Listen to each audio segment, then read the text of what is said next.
ay gagawa tayo ng panibagong video, panibagong DIY. So ngayon ay gagawa tayo ng another wall decor para sa aming kwarto. So ito ay made of paper plate. Kung meron kayong mga hindi ginagamit na paper plate, okay, so pwede niyo siyang gamitin. So huwag niyo siyang itapon kasi magagamit mo siya pan-decor. So ngayon, gagawa tayo gamit neto. Ayan. So ngayon kasi, bumili lang ako neto sa Shopee kasi wala akong paper plate. So gusto ko rin kasi kulay gold. So ayan siya, kulay gold. So anything naman, any color, pwede niyo siyang gawin. So pwedeng silver, kung gusto niyo ng ibang kulay, so kulayan niyo or bumili kayo ng ibang color. Pero kung anong I suggest na kung anong meron kayo sa bahay niyo, so yun na lang ang gawin niyo para hindi siya magastos. So ito ay 50 pieces or 25 pieces ata yun. Ano lang siya, 48 pesos lang sa Shopee ko binili. So, ito, yan. So, kulay gold siya. So, yan, samahan nyo ako kung paano gumawa ng wall decor gamit ang paper plate. So, tara, samahan nyo ako and let's start!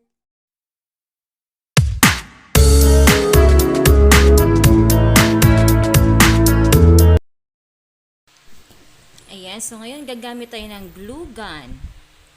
Then, glue stick, syempre. Tapos, barbecue stick para lang magkaroon ng foundation. Tapos, mirror. Maliit lang na size or anything that you want. Tapos, syempre, scissor, panggupit. Then, of course, ito yung pinaka-main, ang paper plate. Mommy, so, yan, let's start our video. So, at this time, kalasin natin yung pinaka-mirror, yun ang gamitin natin. So, itabi din natin yung another part para sa next nating project. Then, gupitin natin ang paper plate, yung sa pinaka-side niya, at dahil yun ang ating gagamitin. So, ayan, gupit.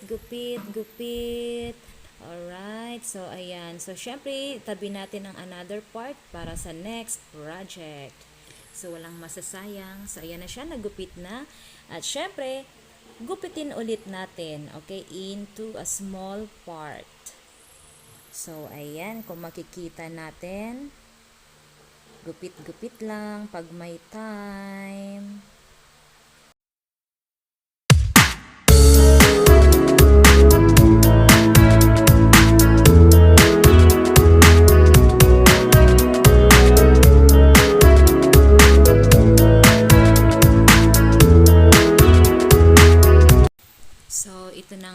Nagupit ko na siya into small parts. So, medyo madami na. Gagawa tayo ng, okay, pinaka-base na pagkakapitan ng paper plate. So, idikit natin siya sa likod na mirror. So, ayan, dikit-dikit lang. Okay, so ilang take ako dyan kasi pag-isip-isip ko na mali pala ang pagdikit ko. So, dapat baliktarin ko siya. So, yan. Baliktad ko na siya. So, kailangan mahigpit ang kapit mga besh para hindi matanggal. Kailangan matibay. So, ayan. Panoorin natin ng maigi kung paano gawin.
at this time, ididikit na natin ang nagupit nating mga paper plates. So, ayan. Idikit natin sa magkabilang side. Sa pinaka gilid ng mirror. So, ayan siya. Okay. So, dikit-dikit lang. Hanggang sa ma-full yung pinaka side ng mirror. So, yan.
So guys, putulin na natin yung mga excess na barbecue stick. So, di ba, sabi ko naman na ano lang siya, parang pinaka-base lang siya. So, yan, putulin lang natin. Magagamit pa rin naman natin yung barbecue stick sa mga sumusunod na project. So, ayan.